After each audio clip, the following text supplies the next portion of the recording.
ओम शांति। 8 जुलाई 2025 बाबा के महावाक्य। मीठे बच्चे, यह तुम्हारा जीवन बहुत बहुत अमूल्य है, क्योंकि तुम श्रीमत पर विश्व की सेवा करते हो। इस हेल को हेवन बना देते हो। प्रश्न: खुशी गायब होने का कारण तथा उसका निवारण क्या है? उत्तर: खुशी गायब होती है, पहला, देह अभिमान में आने के कारण। दूसरा, दिल में जब कोई शंका पैदा हो जाती है तो भी खुशी गुम हो जाती है। इसीलिए बाबा राय देते हैं, जब भी कोई शंका उत्पन्न हो तो फौरन बाबा से पूछो। देही अभिमानी रहने का अभ्यास करो तो सदैव खुश रहेंगे। ओम शांति। ऊंच ते ऊंच भगवान और फिर भगवानुवाच बच्चों के आगे। मैं तुमको ऊंच ते ऊंच बनाता हूँ तो तुम बच्चों को कितनी खुशी होनी चाहिए। समझते भी हो बाबा हमको सारे विश्व का मालिक बनाते हैं। मनुष्य कहते परमपिता परमात्मा ऊंच ते ऊंच है। बाप खुद कहते हैं, मैं तो विश्व का मालिक बनता नहीं हूँ। भगवानुवाच मुझे मनुष्य कहते हैं ऊंच ते ऊंच भगवान। और मैं कहता हूँ कि मेरे बच्चे ऊंच ते ऊंच हैं। सिद्ध कर बताते हैं। पुरुषार्थ भी ड्रामा अनुसार कराते हैं। कल्प पहले मुहाफिक। बाप समझाते रहते हैं, कुछ भी बात ना समझो तो पूछो। मनुष्यों को तो कुछ भी पता नहीं है। दुनिया क्या है, वैकुंठ क्या है। भल कितने भी कोई नवाब मुगल आदि होकर गए हैं। भल अमेरिका में कितने भी पैसे वाले हैं, परंतु इन लक्ष्मी नारायण जैसे तो हो ना सके। वह तो व्हाइट हाउस आदि बनाते हैं, परंतु वहां तो रतन जड़ित गोल्डन हाउस बनते हैं। उसको कहा ही जाता है सुख धाम। तुम्हारा ही हीरो हीरोइन का पार्ट है। तुम डायमंड बनते हो। गोल्डन एज थी, अब है आयरन एज। बाप कहते हैं तुम कितने भाग्यशाली हो। भगवान खुद बैठ समझाते हैं तो तुमको कितना खुश रहना चाहिए। तुम्हारी यह पढ़ाई है ही नई दुनिया के लिए। यह तुम्हारा जीवन बहुत अमूल्य है, क्योंकि तुम विश्व की सर्विस करते हो। बाप को बुलाते ही हैं कि आकर हेल को हेवन बनाओ। हेवनली गॉड फादर कहते हैं ना।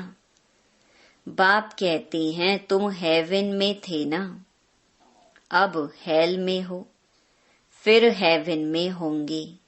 हेल शुरू होता है तो फिर हेवन की बातें भूल जाती हैं। यह तो फिर भी होगा। फिर भी तुमको गोल्डन एज से आयरन एज में जरूर आना है।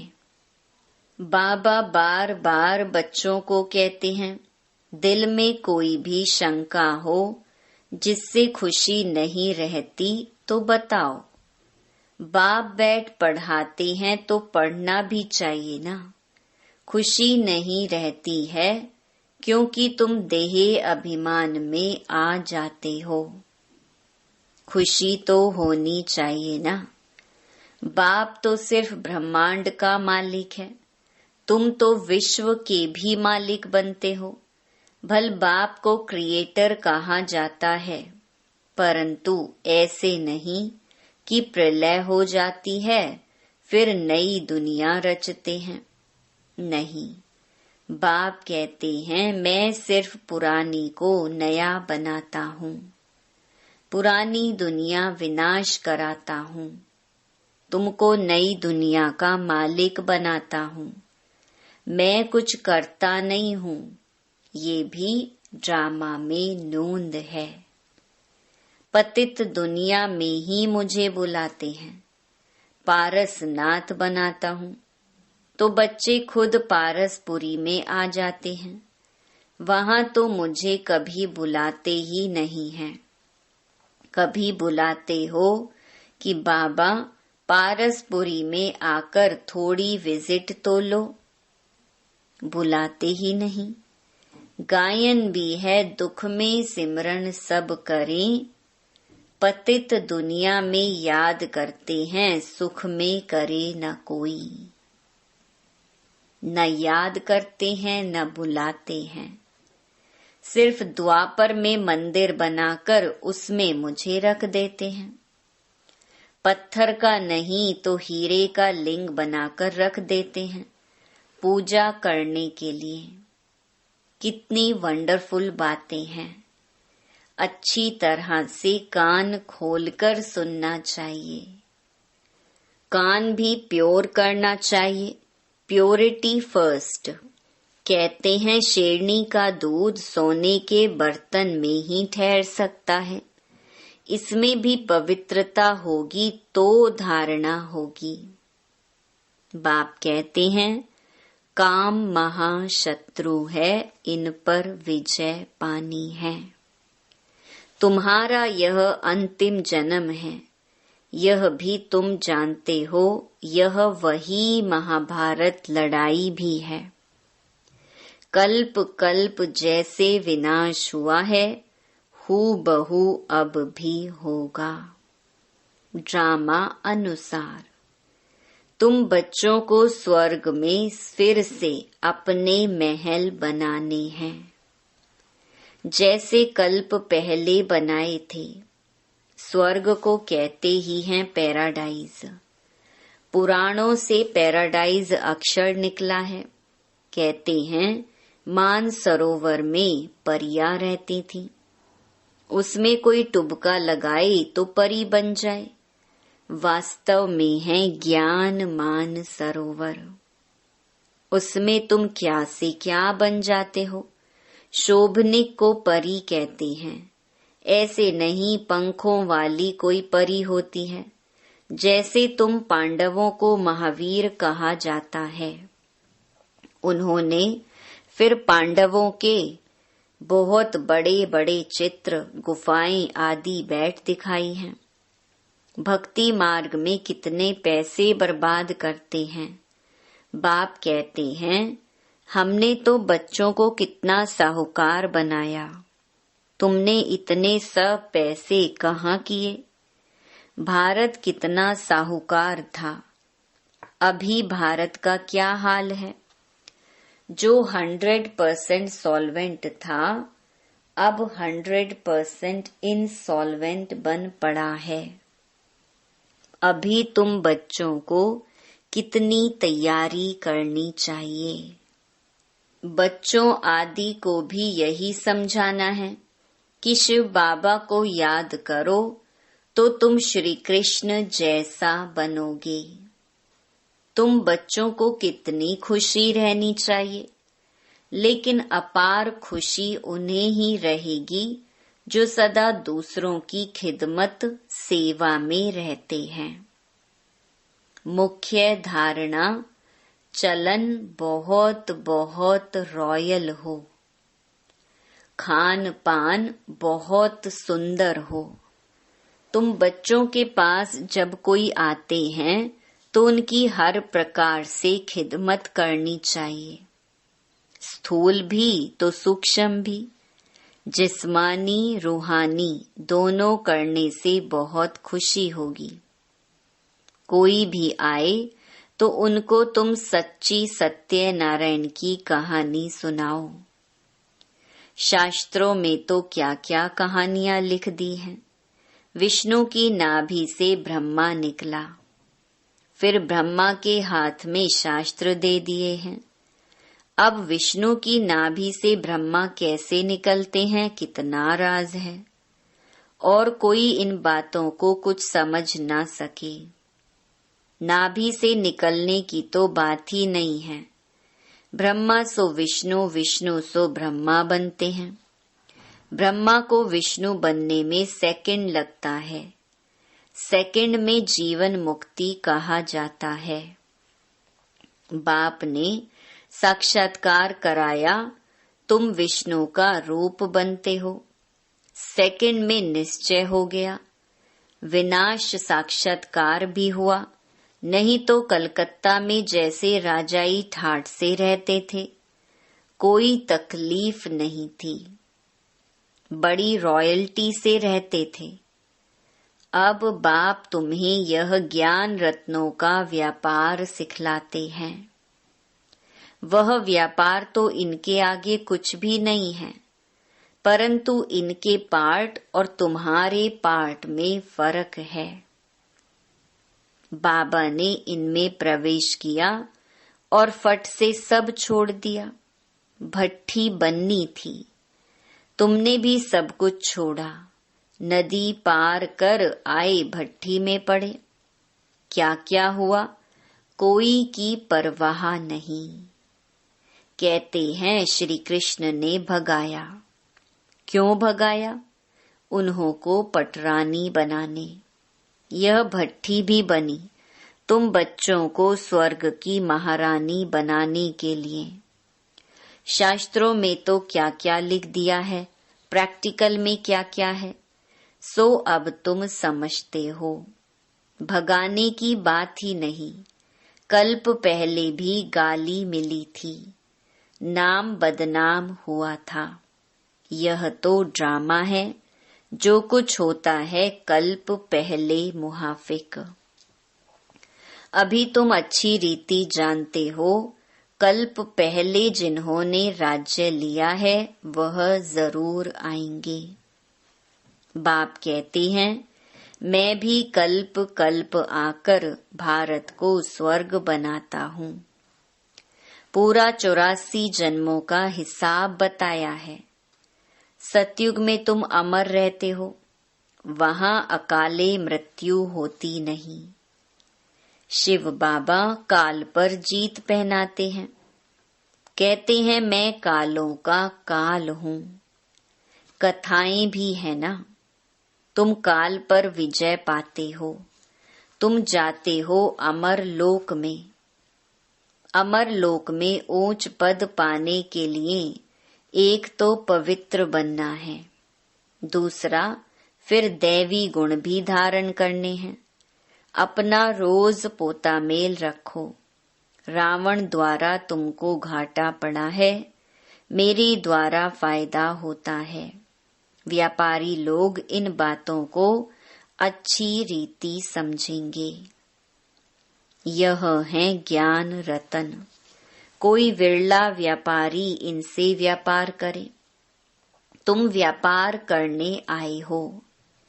कोई तो अच्छी रीति व्यापार कर स्वर्ग का सौदा लेते हैं 21 जन्म के लिए। 21 जन्म भी क्या, 50-60 जन्म तुम बहुत सुखी रहते हो, पदम पति बनते हो। देवताओं के पैर में पदम दिखाते हैं ना, अर्थ थोड़े ही समझते हैं। तुम अभी पदम पति बन रहे हो तो तुमको कितनी खुशी होनी चाहिए। बाप कहते हैं मैं कितना साधारण हूँ, तुम बच्चों को स्वर्ग में ले जाने आया हूँ। बुलाते भी हो, हे पतित पावन आओ। आकर पावन बनाओ। पावन रहते ही हैं सुख धाम में। शांति धाम की कोई हिस्ट्री ज्योग्राफी तो हो नहीं सकती। वह तो आत्माओं का झाड़ है। सूक्ष्म वतन की कोई बात ही नहीं। बाकी यह सृष्टि चक्र कैसे फिरता है वह तुम जान गए हो। सतयुग में लक्ष्मी नारायण की डिनाइस्टी थी। ऐसे नहीं एक ही लक्ष्मी नारायण सिर्फ राज्य करते हैं। वृद्धि तो होती है ना। फिर द्वापर में वही पूज्य सो फिर पुजारी बनते हैं।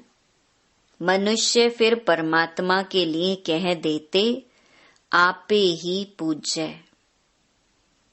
जैसे परमात्मा के लिए सर्वव्यापी कह देते हैं। इन बातों को तुम समझते हो। आधा कल्प तुम गाते आए हो ऊंच ते ऊंच भगवान, और अब भगवानुवाच ऊंच ते ऊंच बच्चे हो। तो ऐसे बाप की राय पर भी चलना चाहिए ना। गृहस्थ व्यवहार भी संभालना है। यहाँ तो सब रह ना सके। सब रहने लगे तो कितना बड़ा मकान बनाना पड़े। यह भी तुम एक दिन देखेंगे कि नीचे से ऊपर तक कितनी बड़ी क्यू लग जाती है दर्शन करने के लिए। कोई को दर्शन नहीं होता है तो गाली भी देने लग पड़ते हैं। समझते हैं महात्मा का दर्शन करें। अभी बाप तो है बच्चों का।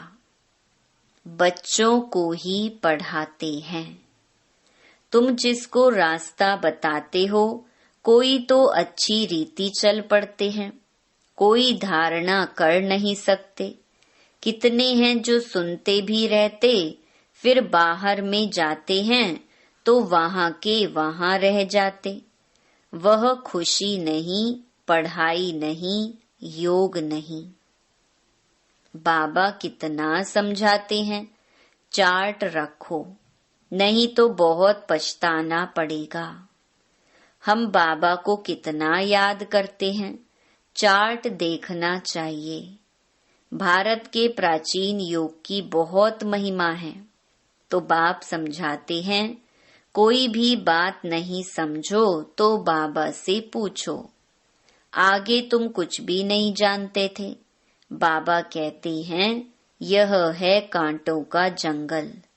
काम महाशत्रु है। यह अक्षर खुद गीता के हैं। गीता पढ़ते थे परंतु समझते थोड़े ही थे। बाबा ने सारी आयु गीता पढ़ी।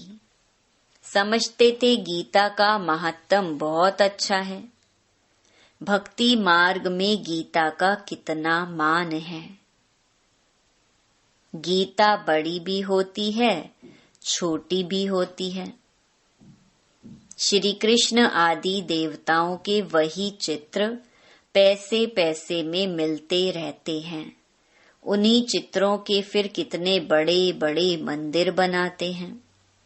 तो बाप समझाते हैं तुमको तो विजय माला का दाना बनना है। ऐसे मीठे मीठे बाबा को बाबा बाबा भी कहते हैं। समझते भी हैं स्वर्ग की राजाई देते हैं। फिर भी सुनंती कथंती अहो माया फारकती देवंती। बाबा कहा तो बाबा माना बाबा। भक्ति मार्ग में भी गाया जाता है पतियों का पति गुरुओं का गुरु एक ही है। वह हमारा फादर है। ज्ञान का सागर पतित पावन है। तुम बच्चे कहते हो बाबा हम कल्प कल्प आपसे वर्षा लेते आए हैं। कल्प कल्प मिलते हैं। अब बेहद के बाप से हमको जरूर बेहद का वर्षा मिलेगा। मुख्य है ही अल्फ, उसमें बेमर्ज है। बाबा माना वर्षा, वह है हद का, यह है बेहद का। हद के बाबा तो ढेर के ढेर हैं। बेहद का बाप तो एक ही है। अच्छा, मीठे मीठे 5000 वर्ष बाद फिर से आकर मिलने वाले बच्चों प्रति बाप दादा का याद प्यार और गुड मॉर्निंग। रूहानी बाप की रूहानी बच्चों को नमस्ते। धारणा के लिए मुख्य सार। पहला, स्थूल सूक्ष्म खिदमत सेवा कर अपार खुशी का अनुभव करना और कराना है। चलन और खान पान में बहुत रॉयल्टी रखनी है। दूसरा, अमर लोक में ऊंच पद पाने के लिए पवित्र बनने के साथ साथ दैवी गुण भी धारण करने हैं। अपना पोता मेल देखना है कि हम बाबा को कितना याद करते हैं। अविनाशी ज्ञान रत्नों की कमाई जमा कर रहे हैं। कान प्योर बने हैं जिसमें धारणा हो सके। वरदान, सेवा करते हुए याद के अनुभवों की रेस करने वाले सदा लवलीन आत्मा भव। याद में रहते हो, लेकिन याद द्वारा जो प्राप्तियां होती हैं उस प्राप्ति की अनुभूति को आगे बढ़ाते जाओ। इसके लिए अभी विशेष समय और अटेंशन दो, जिससे मालूम पड़े कि यह अनुभवों के सागर में खोई हुई लवलीन आत्मा है। यह अनुभव हो। नॉलेज का प्रभाव है, लेकिन योग के सिद्धि स्वरूप का प्रभाव हो। सेवा करते हुए याद के अनुभवों में डूबे हुए रहो। याद की यात्रा के अनुभवों की रेस करो। स्लोगन, सिद्धि को स्वीकार कर लेना अर्थात भविष्य प्रारब्ध को यहाँ ही समाप्त कर देना। अव्यक्त इशारे, संकल्पों की शक्ति जमा कर श्रेष्ठ सेवा के निमित्त बनो। जितना जितना आप बच्चे श्रेष्ठ संकल्प की शक्ति से संपन्न बनते जाएंगे, उतना श्रेष्ठ संकल्प की शक्तिशाली सेवा का स्वरूप स्पष्ट दिखाई देगा। हर एक अनुभव करेंगे कि हमें कोई बुला रहा है। कोई दिव्य बुद्धि द्वारा शुभ संकल्प का बुलावा हो रहा है। कोई फिर दिव्य दृष्टि द्वारा बाप और स्थान को देखेंगे। दोनों प्रकार के अनुभवों द्वारा बहुत तीव्र गति से अपने श्रेष्ठ ठिकाने पर पहुंच जाएंगे। अच्छा, ओम शांति।